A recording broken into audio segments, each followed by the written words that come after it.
자, 여러분 이어서 보겠습니다. 208페이지 제2절 부동산 임대 관련 사업소득 있잖아요. 자, 이게 어떤 건지 한번 보도록 하겠습니다. 여러분, 우리 소득세법에 소득이 열거되어 있는데 아까 살짝 봤어요. 8가지 소득이 있었죠.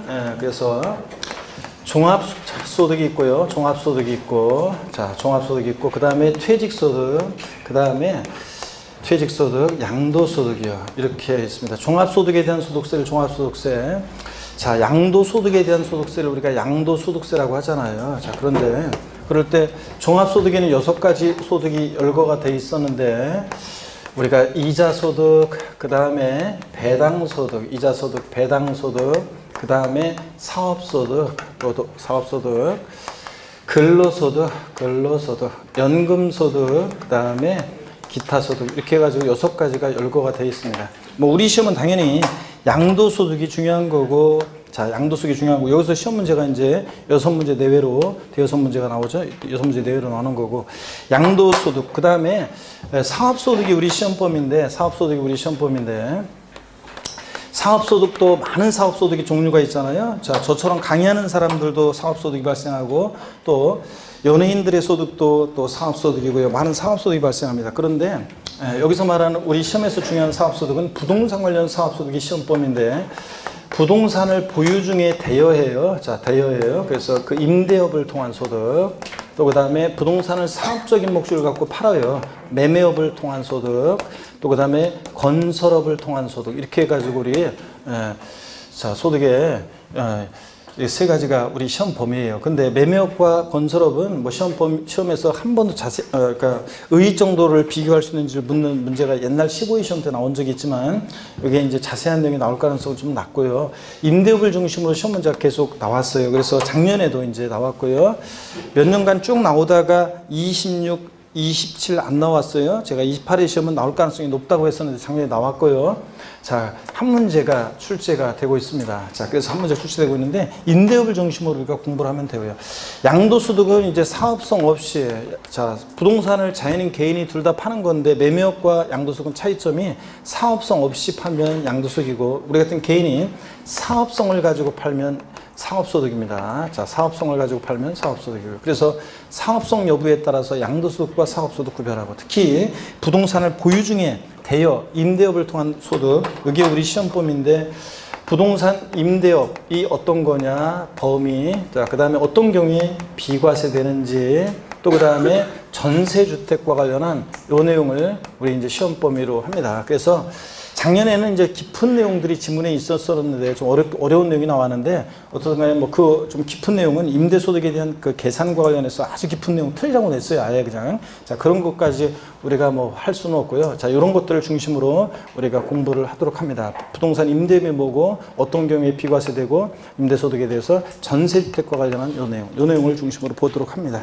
먼저 208페이지 보시면요. 제2절 임대 관련 사업소득에서 부동산 임대업의 범위, 어떤 게 부동산 임대업이냐 봅니다.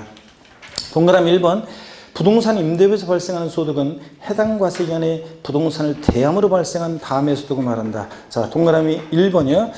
자, 다 체크하셔야 돼요. 부동산, 미등기 부동산 포함해서요. 부동산 또는 부동산 상해 권리 대여하는 사업을 말합니다. 또 공장재단이나 그 광업재단을 대여하는 소득도 사업소득이고요. 광업권자, 조광권자 또는 덕대가 채굴 시설과 관련 함께 광산을 대여하는 사업. 그래서 덕대라는 게 뭐냐면 여러분요, 부동산으로 말하자면 임차인 같은 거예요. 타인의 광부에서 광물을 채굴할 수 있는 권리를 빌린 사람이, 그 빌린 사람을 덕대라고 하고, 그 사람이 그 부동산 타인의 광부에서 광물을 채굴할 수 있는 권리를 다른 사람한테 또 대여할 때, 그때 부동산 사업소득이라는 얘기입니다. 그래서 이것도 임대업으로 과세합니다. 자, 그래서 미등기 부동산을 포함해서 하여튼 부동산 또는 부동산 상해 권리 대여하는 소득이 사업소득인데, 양가로 2번 구체적인 범위를 봅니다. 먼저요, 한쪽 가르친 1번, 부동산, 미등기 부동산 포함해서 또는 부동산 상해 권리 대여로 인한 소득입니다. 먼저 동그라미 1번, 토지나 건물 등의 부동산을 대여하고 얻는 소득과 전세권, 자, 부동산 임차권 같은 부동산 상해 권리 대여로 발생한 소득을 말합니다. 자, 밑줄이고 다. 동그라미 2번이 올해 이제 2018년도 개정세법 내용이에요. 자, 공익사업과 관련된 지역권 지상권의 설정이나 대여소득은 기타소득이고요. 그 밖에 일반적인 지역권이나 지상권 대여소득은 사업소득으로 구분해서 가져갑니다. 그래서 이 밑줄이에요. 꼭 알아둡니다. 그래서 작년까지는 지상권이나 지역권 대여소득은 기타소득세 대상이었어요. 무조건. 자, 그랬는데 사업소득이 아니라요. 근데 올해부터는 원칙적으로 지역권이나 지상권 대여소득은 뭐라고요? 사업소득입니다. 다만 공익사업과 관련된 지역권이나 지상권 대여소득은 뭐고? 기타소득이고요. 이렇게 구별한다는 거. 올해 동그라미 2번 내용을 꼭 알아둡니다. 여러분들. 중요 표시해놓고. 그 다음에 209페이지 보충 내용 보니까 소득세법 통칙에서의 자, 부동산 임대업의 범위입니다. 동그라미 1번이요. 자기 소유 부동산을 타인의 담보물로 사용하게 하고 사용대가 받는 거예요. 자, 요거 민법에서 물상보증인 생각하시면 되죠. 타인의 채무에 자신의 부동산을 담보로 제공하게 하고 사용대가를 받을 때 요것도 임대업입니다. 부동산 상해권리대여로 발생한 사업에 발생한 소득으로 봐서 임대업에서 발생한 소득으로 본다. 동그라미 2번도 다 밑줄입니다. 광고용으로 토지 가옥의 옥상이나 측면 등을 사용하게 하고 받는 대가도 부동산 임대업으로 봅니다. 우리가 옥상에 건물 옥상에 이렇게 기지국 같은 거 막 이런 거 그런 거 설치되어 있잖아요. 이런 거 또 건물의 옥상이나 측면 등을 대여하고 발생한 소득도 임대업이고요. 동그라미 3번 부동산 매매업 또는 건설업자가 판매를 목적으로 취득한 토지 등의 부동산을 판매하기 전에 일시적으로 대여하는 소득도 이것도 임대업입니다. 여러분들 임대소득이고요. 자, 한쪽 가르친 2번, 3번은 제목만 아시면 돼요. 공장재단이나 광업재단 대여로 발생한 소득, 또 한쪽 가르친 3번, 광업권자, 조건권자, 덕대가 채굴에 관한 권리 대여로 발생한 소득도 임대업이라는 거. 그래서 거기 여러분 보시니까 표를 보니까요. 토지 건물 대여는 사업소득입니다. 토지 건물을 양도하면 뭐고요? 양도소득세 대상이 되는 거고, 전세권이나 지상권, 지역권도 대여하면 사업소득이고, 양도하면 양도소득이고, 단 지역권과 지상권은 공익사업과 관련한 지역권, 지상권의 대여소득은 뭐고? 기타소득이고요. 자, 그 다음에 부동산 임차권은 등기된 부동산 임차권, 자, 요거 대여했다 사업소득입니다. 근데 양도하면 양도소득이고요. 근데 자, 미등기 부동산 임차권은 요거는 대여하면 뭐라고요? 자, 사업소득인데 양도하면 뭐라고요? 기타소득세 대상이었습니다. 부동산 임차권은 반드시 등기된 부동산 임차권만 양도세 대상이지 미등기 부동산 임차권은 양도세 대상이 아니었잖아요. 우리 기초과정에서 배웠습니다. 자, 그래서 요거 특히 올해는 하여튼 부동산, 미등기 부동산 포함해서 부동산 대여소득, 사업소득이고요. 부동산 임대업인데 또 부동산 상해권리 대여로 인한 소득도 사업소득인데 뭐 부동산 상해권리 그러면 전세권이나 부동산 임차권, 뭐 지상권, 지역권 등을 대여하는 소득을 말하는데 다만 공익사업과 관련한 지역권, 지상권 대여소득보다 기타소득이다. 요걸 꼭 여러분들이 구별해서 알아두면 됩니다. 양가로 3번 봅니다. 비과세 부동산 임대소득이요. 자, 먼저 논밭의 임대소득 비과세인데 논밭을요 작물 생산에 이용하게 함으로써 발생한 소득은 비과세입니다. 자, 근데 다만 논밭을 작물 생산에 이용하게 하고 대가 받을 때 부동산 임대업이지 사업소득이지 요거를 만약에 자신의 논밭을 타인에게 모델하우스용 부지로 사용하게 하고 또는 주차장 부지로 사용하게 하고 만약에 대가를 받는다 그럴 땐 과세예요. 자, 논밭을 타인에게 대여하는데 작물 생산에 사용하게 하고 대가 받을 때 뭐한다? 비과세입니다. 중요한 것은 한쪽 가르친 2번 일개 주택 임대소득 비과세. 여기가 이제 중요합니다. 시험에 여러 번 나왔습니다. 계속. 먼저요. 동그라미 1번 일개 딱 주택 하나 있는 사람이 주택을 소유하는 자가 주택 임대했을 때 상가 아닙니다. 주택 임대했을 때 비과세입니다. 동그라미 기억번 일개의 주택을 소유하는 자의 주택 임대소득은 비과세입니다. 밑줄. 이 경우 또 밑줄입니다. 주택과 부수토지 기준시가가요. 실지거래계약이 아니라 기준시가가 9억 원을 초과하는 주택. 부동산 임대업에서의 고가주택은요. 실지거래계약이 아니라 양도세와 달리 기준시가가 9억 초과하는 주택 및 계속 밑줄입니다. 국외에 소지하는 주택 임대소득은 일개라 할지라도 비과 대상에서 제외합니다. 그러니까 국외 소지하는 주택이라든가 기준시가 9억 초과하는 고가주택일 때는 하나라 할지라도 임대소득을 어떻게 한다? 과세합니다. 여러분들. 이거. 동그라미 니은번 고가주택 기준시가 9억을 초과하는 주택이라는 것은 과세기간 종료일, 과세기간 개시일로 바꿔서 시험에 낸 적이 있는데 과세기간 개시일이 아니라 12월 31일 그 과세기간 종료일 또는 해당 주택의 양도일 기준으로 해가지고 자 기준시가가 얼마? 9억 초과하는 주택 고가주택입니다. 자 고가주택을 기준시가 9억 초과하는 고가주택을 임대했을 때는 하나를 할지라도 임대소득을 어떻게 한다? 과세합니다. 원래 일개 소유하는 주택 임대소득은 비과세지만 동그라미 2번 소규모 주택 임대소득이요.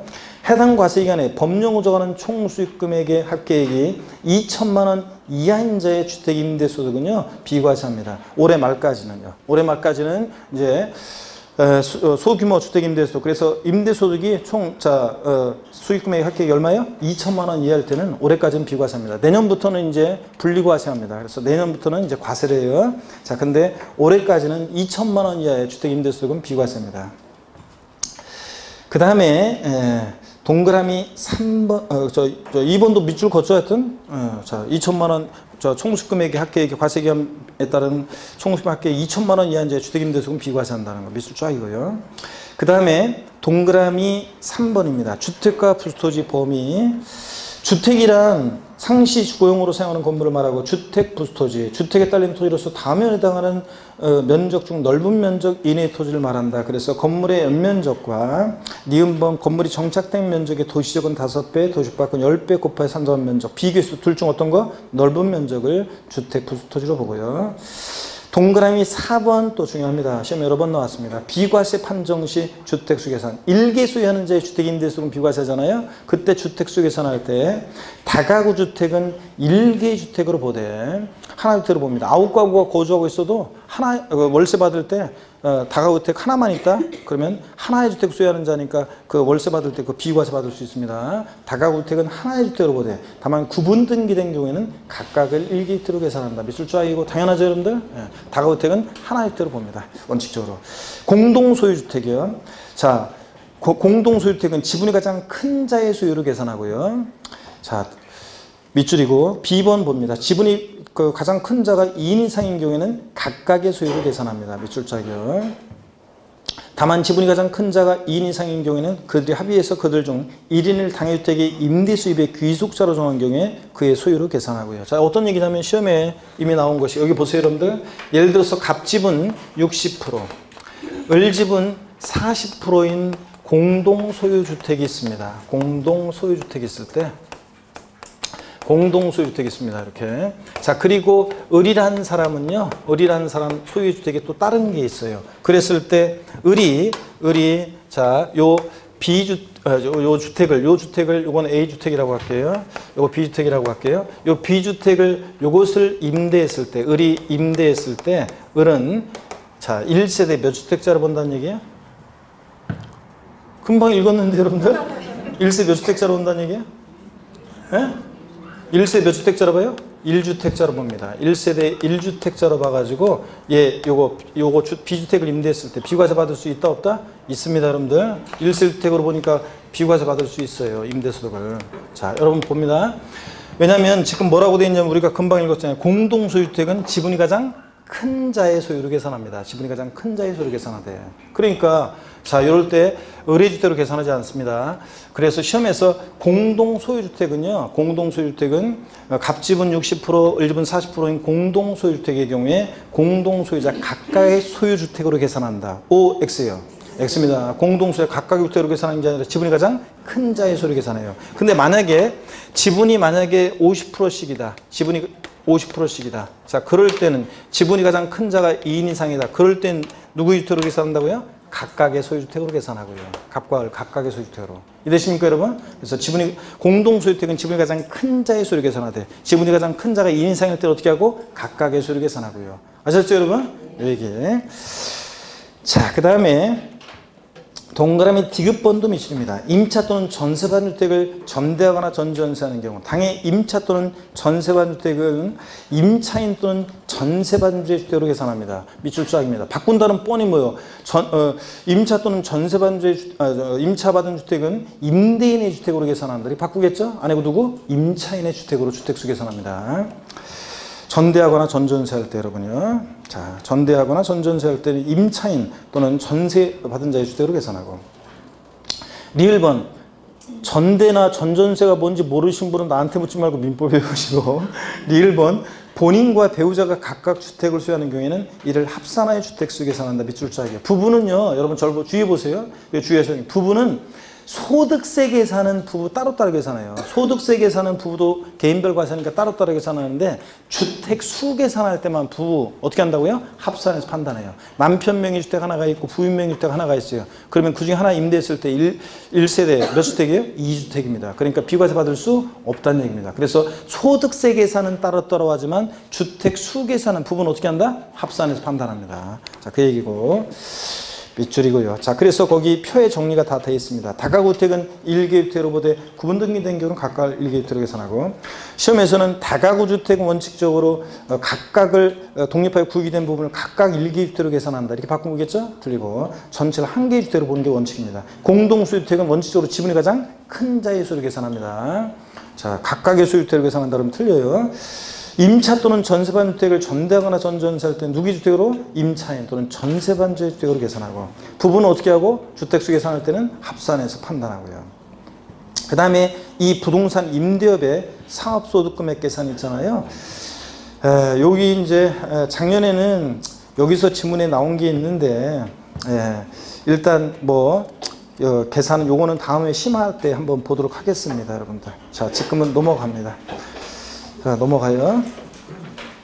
그래서 작년에 이제 요 계산과 관련해서 문제가 나오면서 어디서 문제가 나와서 정답이 있었냐면 지문이 212페이지 요거 부동산 임대소득의 간주임대료라는 것을 계산할 때, 간주임대료라는 게 뭐냐면 여러분 이런 거예요. 절 보세요, 여러분. 간주임대료라는 게 뭐냐면 우리가 전세금이나 보증금만 받고 임대를 해요. 그럼 전세금, 보증금 받아가지고 은행에다 넣어놓을 거 아니에요. 그럼 뭐가 발생해요? 이자. 그 이자액 상당액을 임대료로 간주한다는 얘기입니다.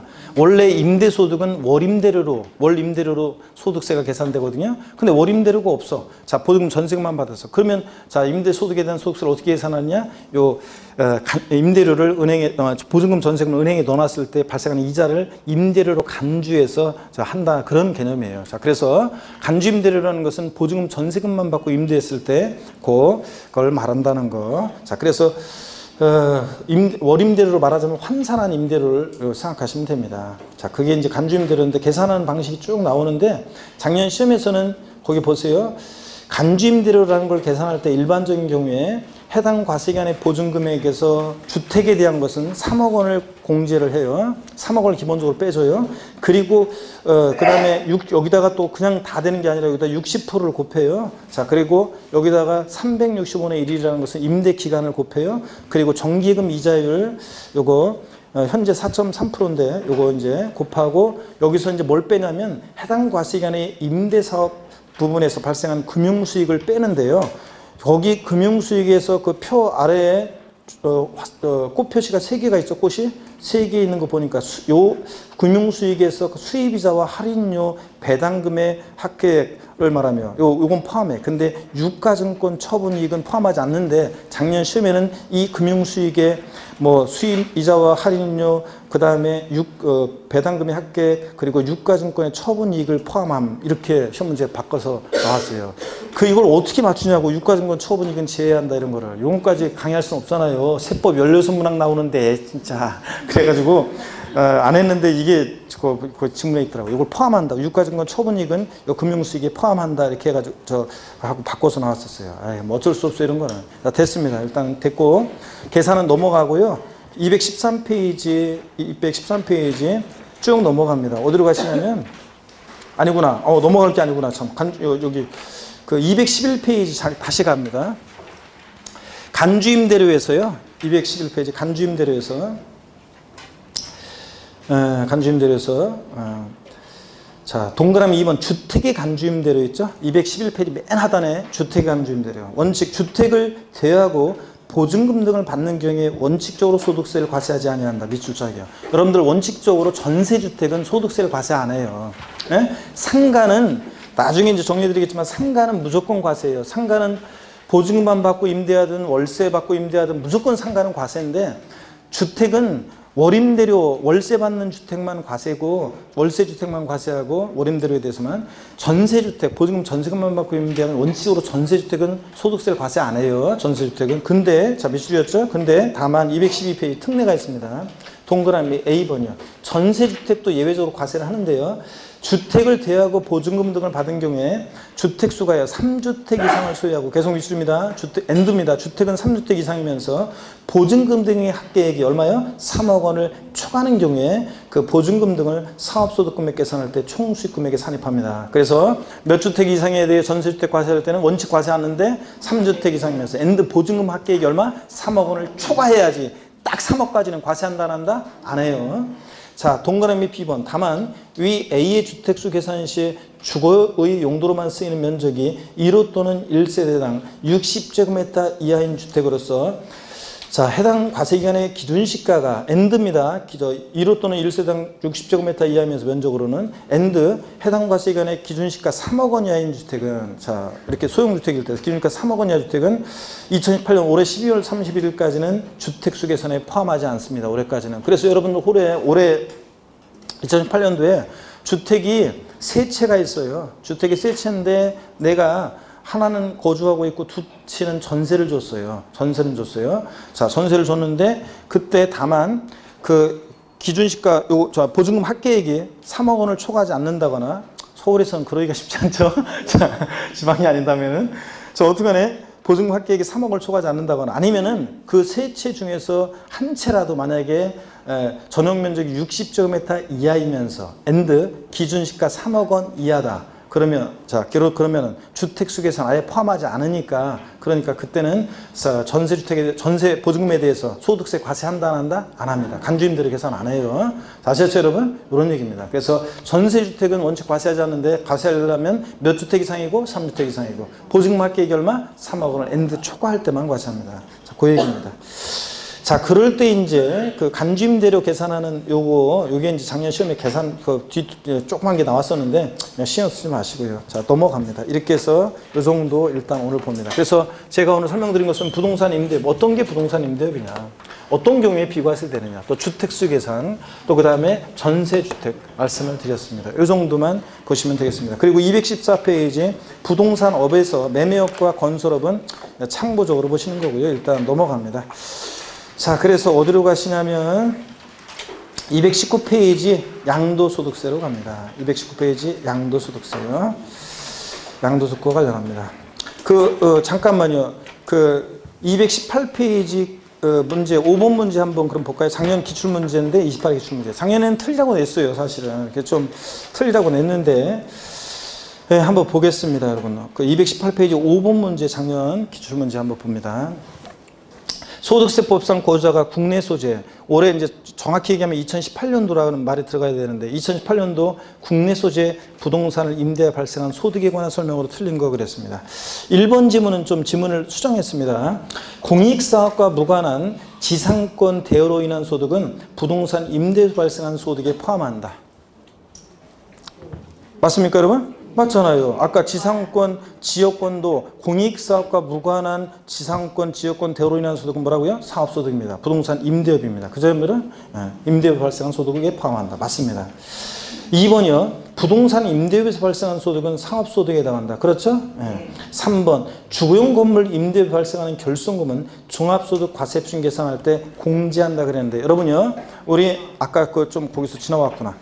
그 무슨 얘기냐면 213페이지에서 213페이지 여기 왔다 갔다 하면 헷갈리니까 나중에 요약집으로 정리해 드릴게요. 나와요. 양도소득은요, 여러분 봅니다. 양도소득은 일시적 우발적 소득이라 세율별 공제라든가 뭐 같은 세율별 공제에서 공제 못한 결손금이 발생했다. 그러면 다음 연도로 2월에서 공제받을 수 없는데요. 이 부동산 임대부에서 발생하는 결손금은 다음 연도로 2월에서 공제받을 수 있거든요. 다음에 심화이론 때 말씀드릴게요. 자, 그래서 동그라미 3번 봅니다. 주거용 건물 임대에 발생하는 결손금은요, 자, 종합소득 과세표를 계산할 때 공제받을 수 있고요. 또 다음 연도로도 2월 공제도 받을 수 있고요. 자, 4번 봅니다. 부부가 각각 한 주택을 한 채 보유한 상태에서 그중 1주택을 임대하고 연간 1,800만 원의 임대를 받았을 경우에 주택 임대에 따른 과세 소득은 없다. 자, 맞습니까, 여러분? 부부가 각각 주택을 한 채씩 보유하면 자, 비과세가 아니라 과세를 한다고 그랬죠? 그런데 그중 1주택 임대가 받은 연간 자, 부부는 소득세 계산은 따로따로합니다. 연간 1,800만 원이면 2천만 원 이하의 임대소득은 어떻게 한다? 비과세합니다. 작년에 제가 수없이 강조한 게 2천만 원 이하는 비과세한다는 건 수없이 강조드렸고요. 그래서 2천만 원 이하는 비과세합니다. 맞고 5번 임대보증금의 간주임대를 계산하는 과정에서 금융수익을 차감할 때 그 금융수익은 수입이자와 할인료, 수입배당금 요거는 포함한다 하는데 유가증권 처분이익으로 한다는데 유가증권 처분이익은 이거 차감하지 않습니다. 아까 포함한 금융수익에 포함하지 않는다고 그랬어요. 그래서 요거 나왔습니다. 그래서 사실은 문제가 뭐냐면 1번부터 4번까지는 자, 평상시 수업 시간에 배운 내용이에요. 예? 배운 내용인데 5번이 이제 못 보던 거예요. 못 보던 거고. 자, 못 보던 게 나왔어요. 그러면은 일단은 5번이 아무래도 여기 이제 못 보던 거니까 이걸 했어야 되는데 어떡하냐 뭐 어쩔 수 없죠 뭐 이건. 그러니까 그래서 1번부터 4번까지는 확실하고 5번이 처음 본 거야.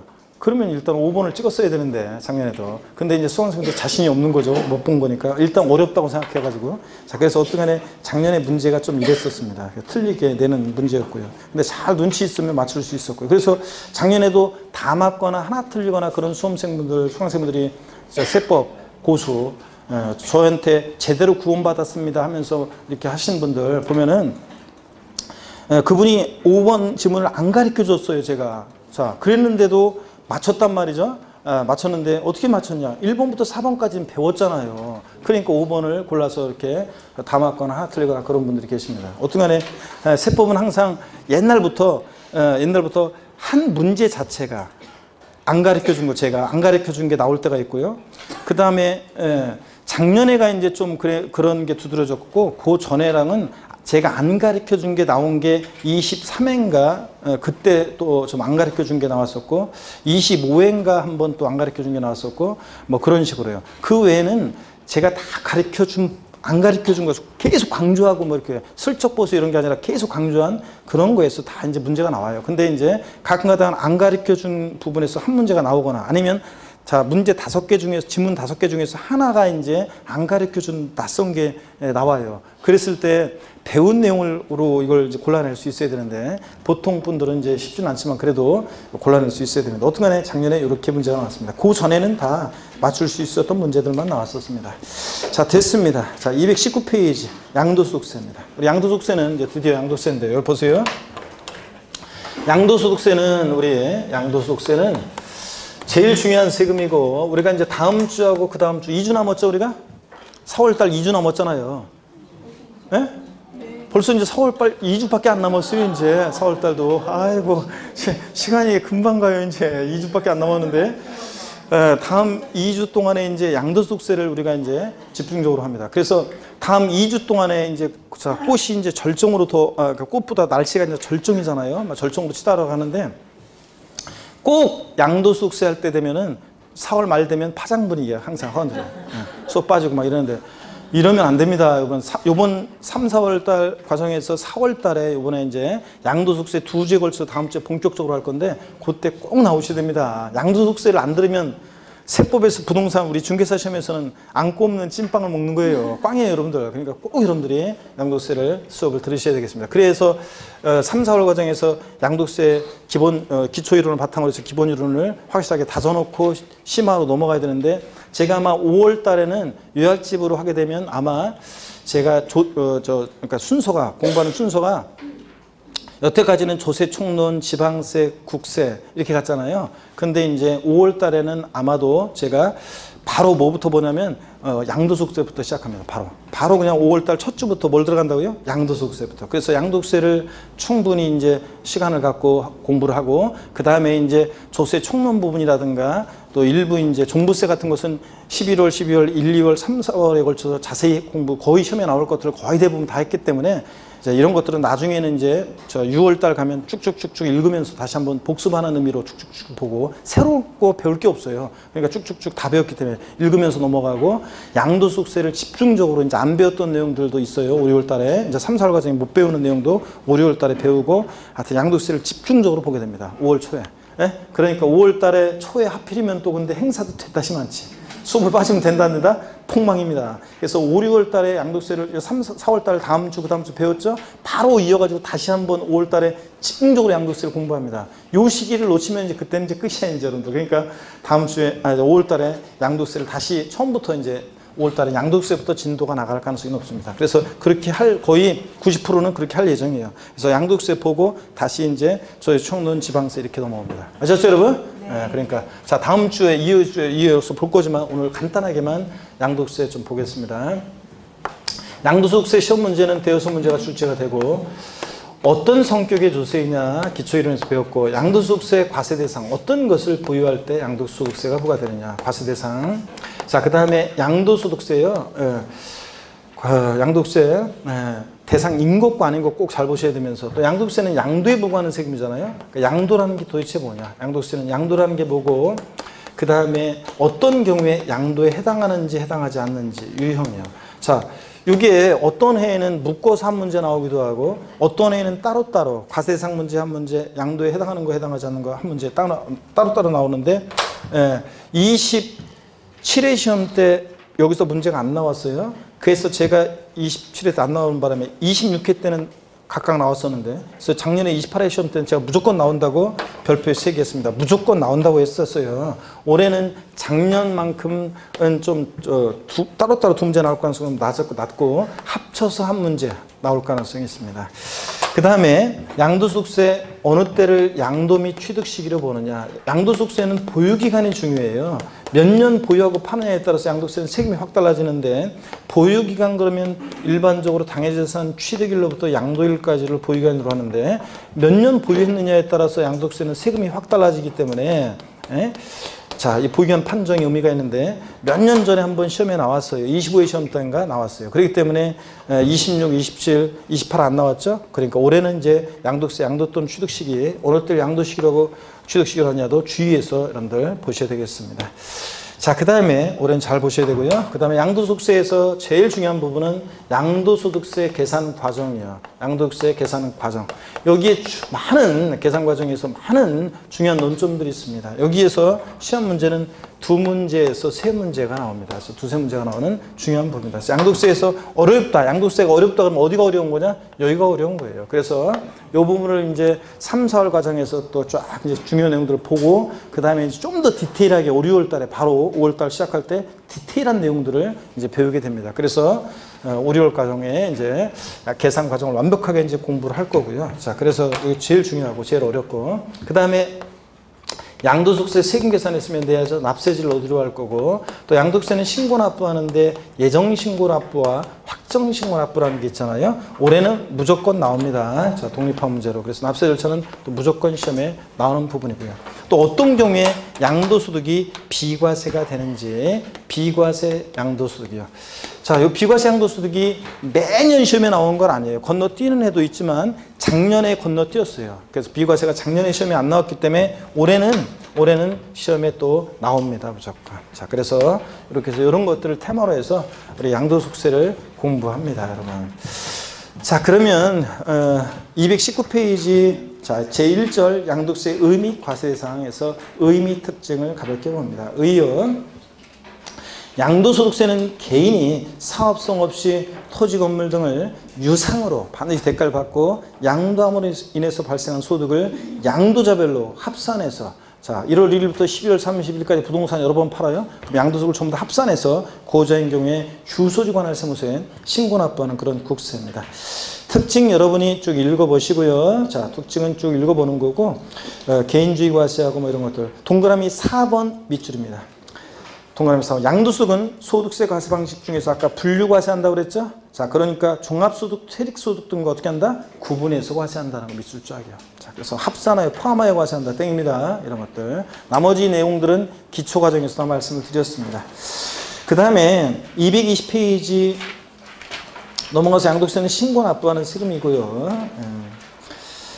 자, 그래서 특징도 동그라미 2번 인세다 보니까 양도세는 1월 1일부터 12월 30일까지 여러 번 부동산 양도하면 양도자별로 어떻게 한다? 합산해서 과세합니다. 인세고요. 그 다음에 분류과세하고요. 자, 그래서 양도소득은 종합소득이나 퇴직소득과 따로 구분해서 과세합니다. 또 동그라미 5번 사실주의 과세입니다. 그래서 양도세는 사실주의 과세한다. 그래서 등기 등록 허가 등과 뭐한다? 무관하게 과세가 되고요. 그 다음에 등기되지 않아도 등록되지 않아도 허가받지 않아도 과세가 되고요. 현황 무관합니다. 양도일 현재 공부상 현황과 사실상 현황이 다르면 무엇에 따라서? 사실상 현황에 따라 과세하고요. 자, 이런 것들 일렬 과정에서 쭉 설명드렸기 때문에 오늘은 이렇게 읽으면서 봤고요. 그 다음에 이제 양도세 과세 대상입니다. 양도세에서 어떤 것을 양도했을 때 양도세 부과될 것이냐, 또 양도소득세 양도라는 것은 뭐고, 자, 개념과 유형 이런 것들, 그 다음에 이제 비과세 이런 것들이요. 그래서 다음 시간에 이제 뭐 이런 것들을 우리가 쭉 이제 배우게 돼요. 자, 그래서 다음 시간에는 과세 대상은 뭐 11월, 12월, 1, 2월 달에 봤기 때문에 이거 쭉쭉쭉 넘어갈 거예요. 자, 아니 잠깐만요. 과세 대상은 한번 보도록, 오늘 그냥 보고 가야 되겠네요. 과세 대상까지는. 자, 그래서 왜냐면 뭐 이거 11월, 12월, 1, 2월 달에 봤기 때문에 편하게 한번 쭉쭉 봅니다.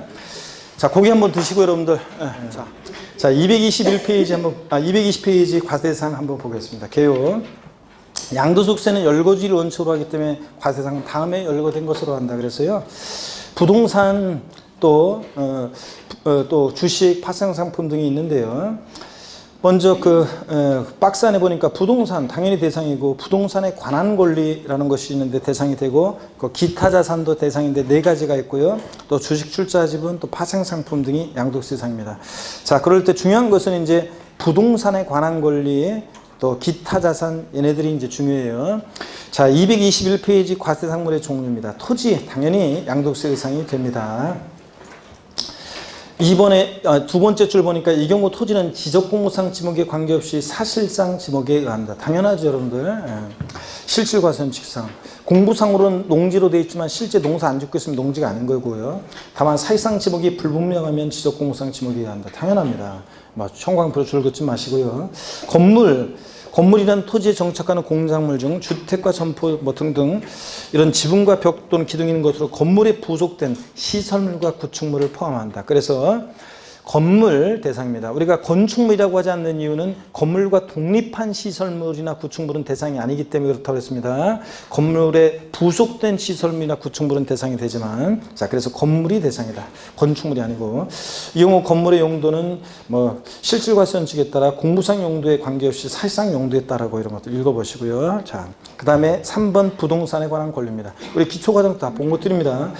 자, 부동산에 관한 일정한 권리도 대상이 되는데, 자, 부동산을 동그라미 기억번 이용할 수 있는 권리로서 지상권, 전세권, 등기된 부동산 임차권이 대상입니다. 근데 지상권과 전세권 그 뒤에다 묶어서 이렇게 필기가 돼 있어야 되는데 안 돼 있는 분들은 필기를 하십니다. 뭐냐면 지상권과 전세권 그 뒤에다 묶어서, 지상권과 전세권은 여러분이요 등기와 무관하게 대상이 되죠. 등기와 무관하게 과세 대상이 됩니다. 등기와 무관하게 대상이 된다. 그래서 미등기 지상권, 미등기 전세권 대상이 된다 안 된다?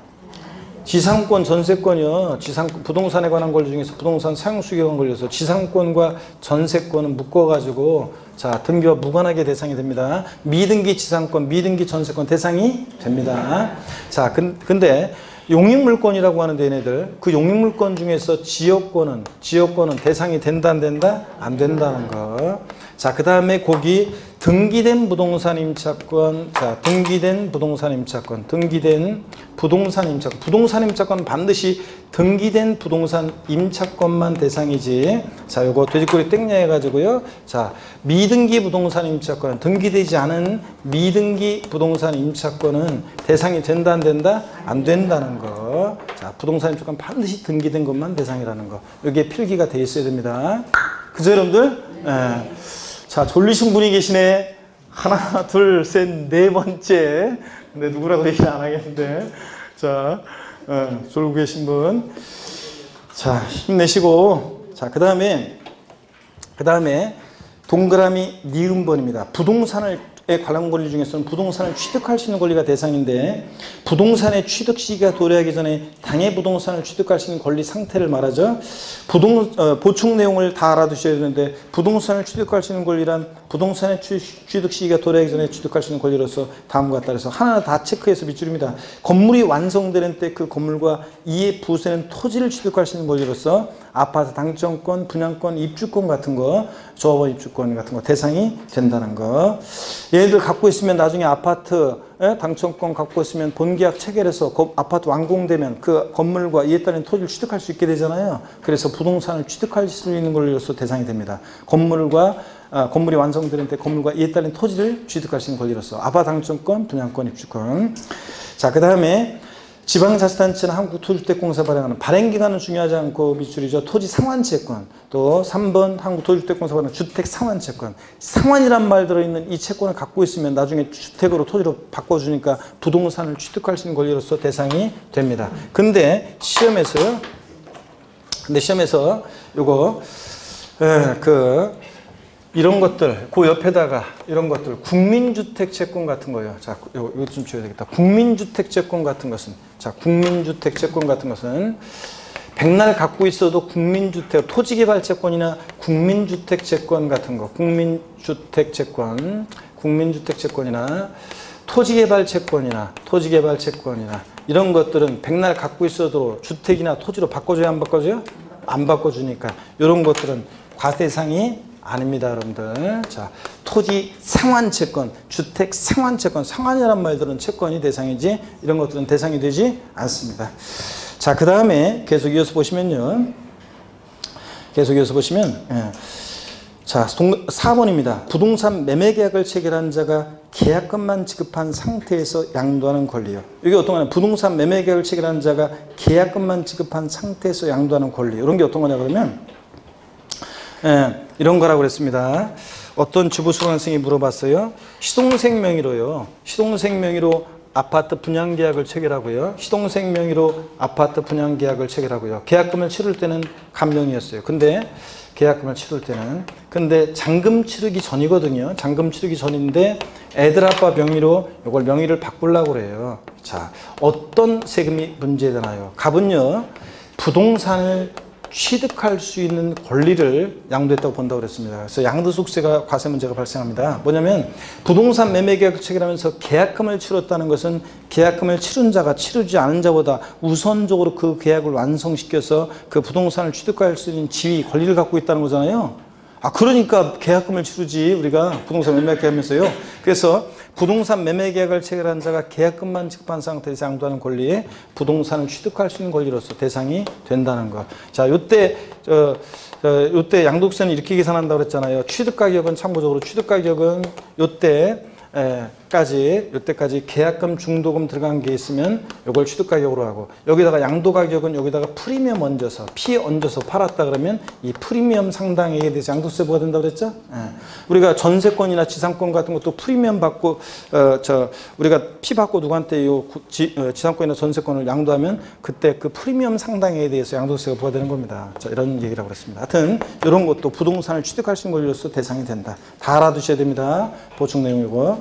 그 다음에 4번 기타 자산이요. 기타 자산 글자 그대로 기타 자산 싸그리다가 아니라 글자 그대로 4가지가 있습니다. 동그라미 기억번 사업용 고정자산과 함께 양도하는 영업권이요. 사업용 고정자산 쫙 밑줄입니다. 토지, 건물, 부동산에 관한 권리를 말합니다. 자, 시험에서 그래서 사업용 고정자산과 함께 양도하는 영업권 밑줄짝이요. 또는 토지와 함께 양도하는 영업권. 작년에도 나왔지만 건물과 함께 양도하는 영업권. 자, 부동산에 관한 권리와 함께 양도하는 영업권 대상입니다. 이렇게 나오기도 하고 또는 사업용 고정자산과 함께 양도하는 영업권 이렇게 나오기도 하고. 자, 영업권 대상입니다. 가로 안에 영업권을 별도로 평가하지 않았으나 사회통념상 자산에 포함돼서 함께 양도된 것으로 인정되는 영업권과 행정관청으로부터 인가허가 면허 등을 받으면 쏟는 경제적 이익을 포함해서요. 쫙 밑줄입니다. 이런 거 다 대상이 됩니다. 중요한 건 이거죠. 다만 영업권을 단독으로 양도하면 발생한 소득보다 기타 소득세 대상입니다. 반드시 영업권은 사업용 고정자산, 그래서 토지나 건물이나 부동산에 관한 권리와 함께 양도해야지 단독 영업권만 사업용 고정자산과 분리되어 양도되는 영업권 대상이 된다 안 된다? 아니라는 거예요. 됐습니다. 그 다음에 동그라미 니은번 특정 시설물 이용 및 회원권이요. 이용권, 회원권, 그 밖에 명칭 관계없이 시설물 배타적으로 이용하거나 일반 이용자보다 유리한 조건으로 이용할 수 있도록 약정한 단체 구성원이 된 자에게 부여되는 시설물 이용권. 그 옆에다가 예를 좀 적어놔야죠. 어떤 거요? 골프 회원권 같은 거. 골프 회원권이나 헬스클럽 회원권 같은 이런 골프 또는 헬스클럽 회원권 같은 뭐 고급 사교 클럽 회원권이라든가 회원권이라든가 이런 것들은 이런 것들을 말합니다. 골프 회원권 같은 이런 회원권 대상이 됩니다. 그래서 남보다 배타적 우월적 지위에서 시설물을 이용할 수 있는 이용권, 회원권 다 대상이 된다는 거예요, 여러분요. 자, 그래서 여러분요. 여러분 동네에 있는 헬스클럽 회원권 대상이 된다, 안 된다? 된다 그랬습니다. 명칭 불문하고 이용권, 회원권 대상이 됩니다. 동네 있는 회원권도 거래가 안 된다는 것뿐이지. 자, 그 다음에 가로 안에 법인의 주식 등을 소유하는 것만으로 시설물을 배타적으로 이용하거나 일반 이용자보다 유리한 조건으로 시설물 이용권을 부여받게 되는 경우에 그 주식도 포함해서 대상이 됩니다, 여러분들. 자, 이렇게 해서 회원권적 성격이 들어있는 주식도 포함합니다. 자, 제 친구가 골프장 법인의 대표인데 예를 들자면 우리 법인의 주식을 인수할 생각이 없냐? 좋다. 내가 니네 골프장 법인의 주식을 갖고 있는 것만큼은 회원들이 누릴 수 있는 지위를 누리게 해줘라. 그럴 때 그런 주식은 주주회원권이라고도 하는데 이런 회원권적 성격이 드는 주식은 갖고 있다 팔면 양도세 대상이 됩니다, 여러분들. 제가 좀 빨리 말을 하고 있는데 이 11월, 12월, 1월 달에 다 했던 거기 때문에 지금 좀 빨리 보고 있습니다. 그 다음에 디귿번 특정한 법인 주식, 리을번 특수업종 영위하는 일정한 부동산 과다 보유 법인의 주식도요. 일정한 요건에 해당할 때 양도소득세 대상이 됩니다. 기타로서. 그 다음에 5번에 주식 또는 출자 지분도 대상이 되는데요. 기억번에 주권 상장 법인 주식이요. 자, 대주주가 양도하는 주권 상장본 주식 대상이 됩니다. 맨 마지막 제줄 222페이지 대주가 양도하는 것 밑줄 대상이 되고요. 또 223페이지 증권시장의 거래에 의하지 않냐고 양도하는 주권 상장본 주식, 즉 장외 거래하는 주권 상장본 주식 대상이 됩니다. 그리고 그리고 니은번 표 아래에 이 대주주 요건까지는 볼 필요 없고요. 니은번 주권 상장 법인이 아닌 법인의 주식 대상이 됩니다. 자, 그리고 파생상품, 일정한 금융상품도 대상이 됩니다. 자, 자세한 얘기는 못했고요. 파생상품도 대상이 된다. 그래서 거기 한 장 넘기시면요. 224페이지 과세상인 것과 아닌 것이 쭉 나옵니다. 제가요. 다음 주에 있잖아요. 여기부터 좀 더 대상인 거 아닌 걸 다시 한번 복습하면서 여기를 좀 더 설명을 자세히 드릴게요. 그리고 양도의 개념과 형태 이거는 다음 시간에 이제 봅니다. 그래서 자, 본격적으로 양도세. 저를 봅니다. 오늘 배운 거 중에서요. 부동산 우리 소득세에서 부동산 임대업에 대한 거 다시 한번 복습해 봅니다.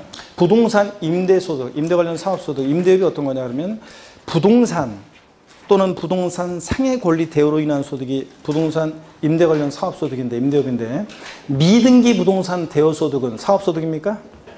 네? 미등기 부동산 대여소득도 사업소득 맞습니다. 또 그 다음에 또 지상권, 전세권, 또 지역권, 또 부동산 임차권, 대여소득은 뭐라고요?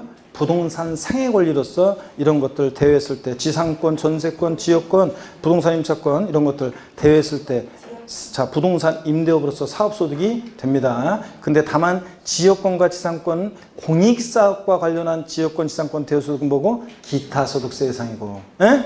일반적인 그 공익사업과 무관한 지역권, 지상권 대여소득은 올해 바뀌었어요. 자, 뭐라고요? 사업소득이라는 거. 아시겠습니까, 여러분? 작년에 기타소득이었는데 올해 사업소득이 됐다는 거. 그 다음에 공장재단, 광업재단 대여로 발생한 소득이라든가 광업권자, 조급권자, 덕대가 채굴에 관한 권리 대여로 발생한 소득이라든가 이건 제목만 눈에 익혀 두시면 되고 또 자신의 부동산을 타인에게 담보로 제공하게 하고 사용대가 받는 것도 뭐라고요? 사업소득입니다. 예?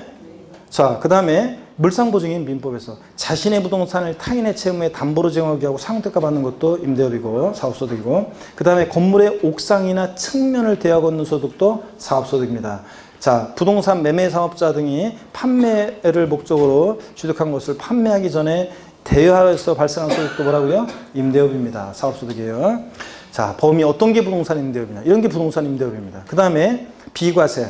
논밭의 임대소득 비과세입니다. 자신의 논밭을 타인에게 작물 생산에 사용하게 하고 사용대가 받으면 비과세입니다. 또 일개 소유하는 자의 주택 임대소득은 어떻게 한다? 비과세입니다. 주택 딱 하나 갖고 있는 사람이 임대했을 때 대여소득 비과세 하는데 다만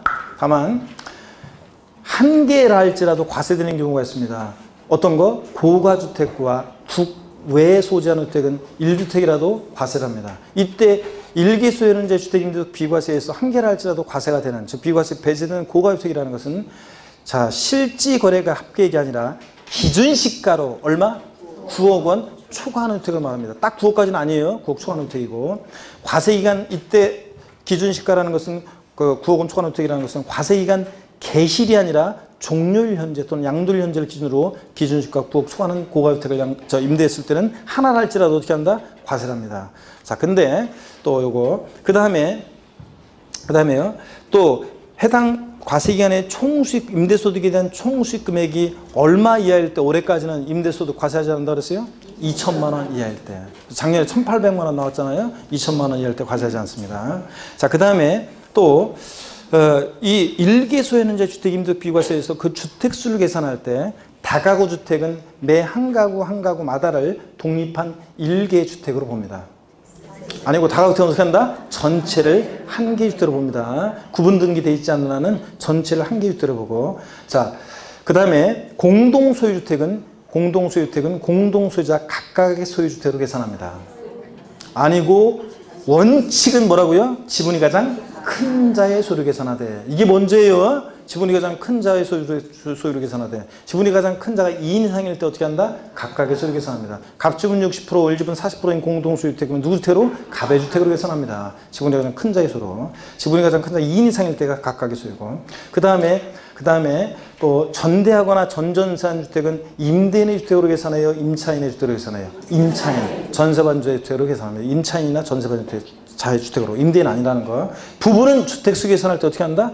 합산해서 판단합니다. 소득세 계산은 따로지만 주택수 계산은 부분은 어떻게 한다? 합산해서 판단한다는 거. 그 다음에 또요, 우리가 소위 말해서 주택 임대소득은 이거 월임대료에 대해서 월세 주택에 대해서 소득세를 과세하는 거고, 전세 주택은 원칙적으로 간주임대료라는 걸 계산한다 안 한다? 안 해요. 전세 주택은 소득세 계산하지 않는데, 다만 자 전세 주택은 자 간주임대료 계산하는 게 몇 주택부터? 3주택 이상이면서 보증금 합계액이 얼마? 3억 원을 초과할 때만 과세합니다. 딱 3억까지는 아니에요. 초과해야 되고, 이때 주택수 3주택 주택수 계산할 때 전용 면적이 60제곱미터 이하이면서 기준시가로 3억 원 이하인 주택은 올해까지는 3주택 주택수 계산에서 어떻게 한다? 제외합니다, 여러분들. 자, 이런 것들, 이런 정도 오늘 일단 임대업에 대해서 꼭 알아두시고요. 됐어요, 여러분들? 그리고 종합부동산세는 뭐 많이 했었기 때문에 다음 주에 이제 쭉 복습을 할 때 하도록 하겠습니다. 여러분 고생 많으셨고, 다음 주에 양도세 본격적으로 들어가는데 이제 빠지면 된다 안 된다? 안 됩니다. 다음 주에 씩씩한 모습으로 다시 뵙도록 하겠습니다. 고맙습니다.